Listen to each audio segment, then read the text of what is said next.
and I'm here with the last undisputed champion, the last undisputed welterweight champion, Zab Judah, my guy. What's going on? What's up, my guy? How you feeling? How you feeling? Another day. Another day, another dollar, man.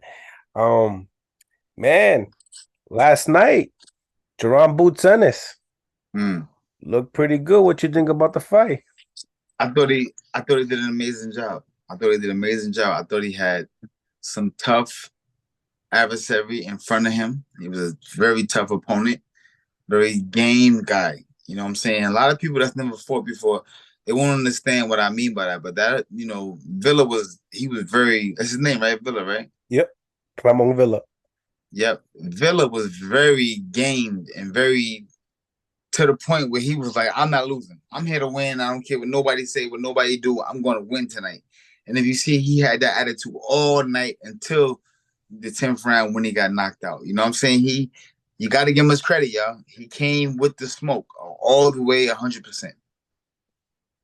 Do you think that he showed every attribute of a world-class fighter in that fight?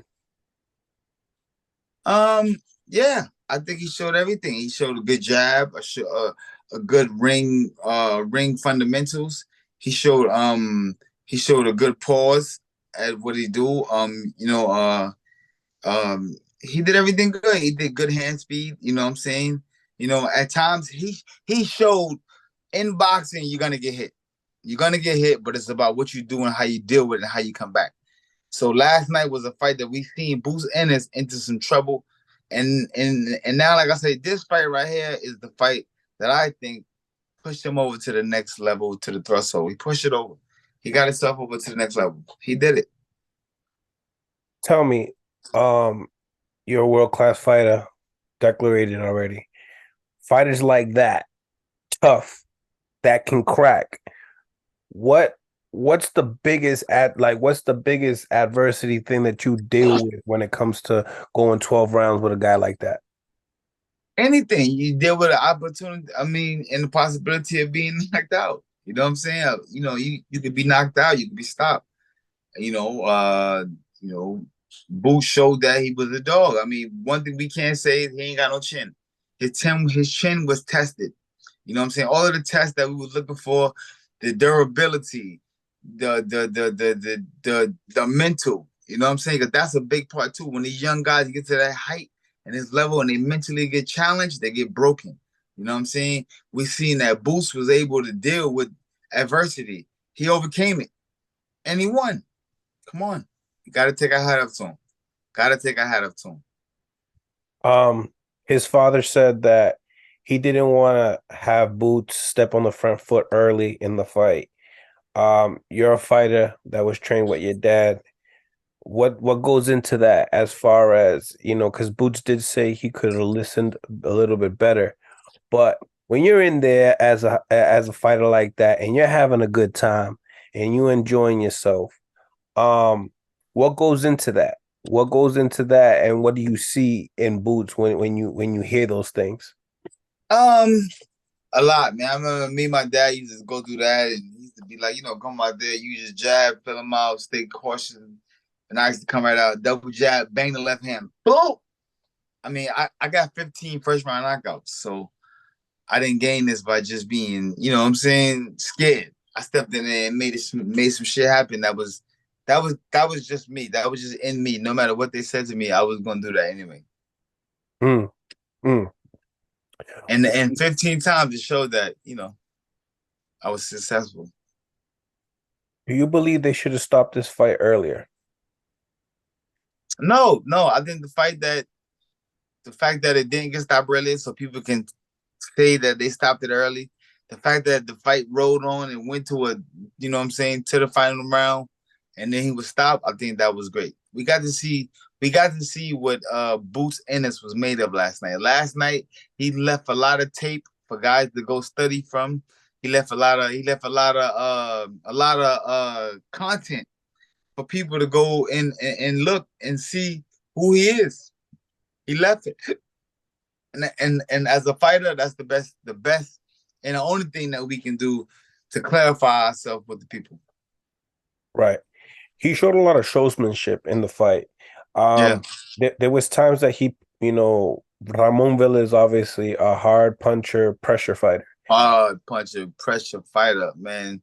And stick I had up to that guy, man. That guy was he was all the way there into the final end. He was like, that's one of them guys that come in and said, listen, I'm not being beat tonight. I ain't being beat tonight. Nigga, you got to kill me tonight. He had that attitude. He kept coming. I mean, he was getting hit with some bombs. We all heard and seen, Boots Ennis is not he's not a soft puncher. He's not no punk with it. You know what I'm saying? Boots Ennis gets in there and lets the pressure go. You know what I mean? He breaks pipes. You know what I mean? And Ramon Villa stood up.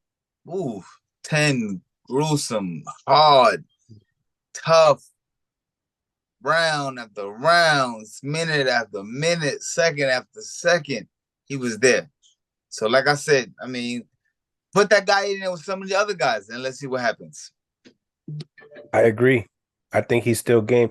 If he's still, great, like at the end of this He fight. took a beating last night. He took a bad beating last night. No matter what, that shit right there gonna catch up with you later on. May not be right now, but he took a bad beating last night. That's the kind of beating that's gonna catch up with you later on in life.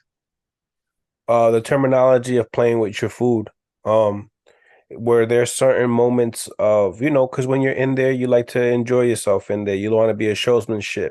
You want to show Right. people that, you can step forward with your front foot, back foot, defensively. There's moments that you just want to play defense out there, just to show the crowd that this is who I am. Um, Right.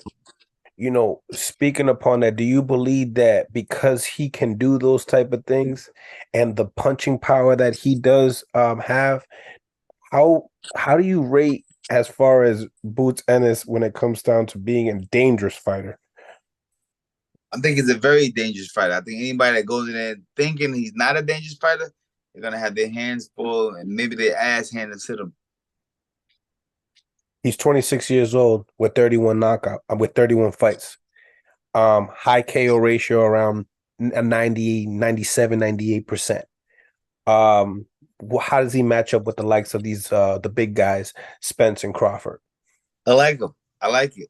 I like him right now. I think he earned his keep. I think him being a young guy like he is now, he has the opportunity of getting in there and fighting these guys like Earl Spence and Terrence, the winner of Earl Spence and Terrence Crawford. Yes, I think he qualified for that. Mm, Will it be an easy task? Hell no. no. I mean, sometimes you gotta watch what you ask for. But do I think Boost Ennis is capable and ready? Yes, 100%.